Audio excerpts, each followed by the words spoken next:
राधे राधे। राधा रानी की कृपा आप सब पर बनी रहे। ओम नमो भगवते वासुदेवाय नमः। आज हम कार्तिक मास की चौथी कहानी सुनेंगे। तो चलिए हम कार्तिक स्नान की कहानी शुरू करते हैं। किसी गांव में एक बुढ़िया रहती थी।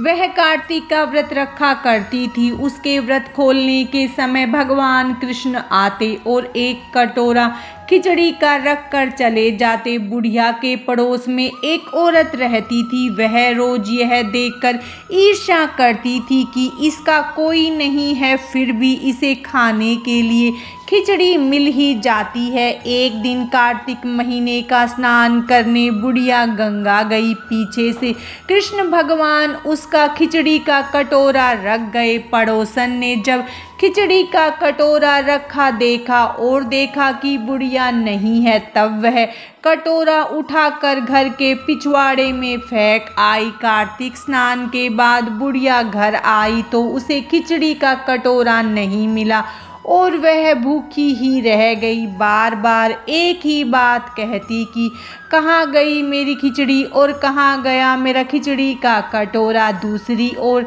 पड़ोसन ने जहाँ खिचड़ी गिराई थी वहाँ एक पौधा उगा जिसमें 2 फूल खिले। एक बार राजा उस ओर से निकला तो उसकी नज़र उन दोनों फूलों पर पड़ी और वह उन्हें तोड़कर घर ले आया। घर आने पर उसने यह फूल रानी को दिए, जिन्हें सूंघने पर रानी गर्भवती हो गई। कुछ समय बाद रानी ने 2 पुत्रों को जन्म दिया। वह दोनों जब बड़े हो गए तब वह किसी से भी बोलते नहीं थे, लेकिन जब वह दोनों शिकार पर जाते तब रास्ते में उन्हें वही बुढ़िया मिलती जो अभी भी यही कहती थी कि कहाँ गई मेरी खिचड़ी और कहाँ गया मेरा कटोरा। बुढ़िया की बात सुनकर दोनों कहते कि हम है तेरी खिचड़ी और हम है तेरा कटोरा। हर बार जब भी वह शिकार पर जाते तो बुढ़िया यही बात कहती और वह दोनों वही उत्तर देते। एक बार राजा के कानों में यह बात पड़ गई।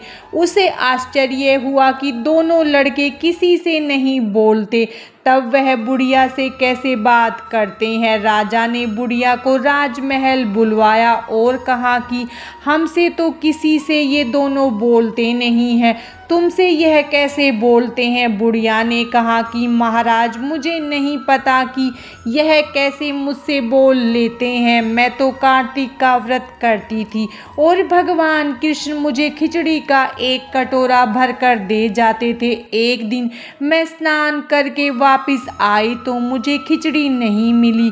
जब मैं कहने लगी कि कहाँ गई मेरी खिचड़ी और कहाँ गया मेरा कटोरा, तब इन दोनों लड़कों ने कहा कि तुम्हारी पड़ोसन ने तुम्हारी खिचड़ी फेंक दी थी और उसके 2 फूल बन गए थे। वह फूल राजा तोड़कर ले गया और रानी ने सूंघा तो हम 2 लड़कों का जन्म हुआ। हमें भगवान ने ही तुम्हारे लिए भेजा है। सारी बात सुनकर राजा ने बुढ़िया को महल में ही रहने को कहा। हे कार्तिक के महाराज, जैसे आपने बुढ़िया की बात सुनी वैसे ही आपका व्रत करने वाले सभी की बात सुनना। कार्तिक मास की चौथी कहानी समाप्तम। भगवान श्री हरि विष्णु और माता लक्ष्मी की कृपा आप सब पर सदा बनी रहे। राधे राधे।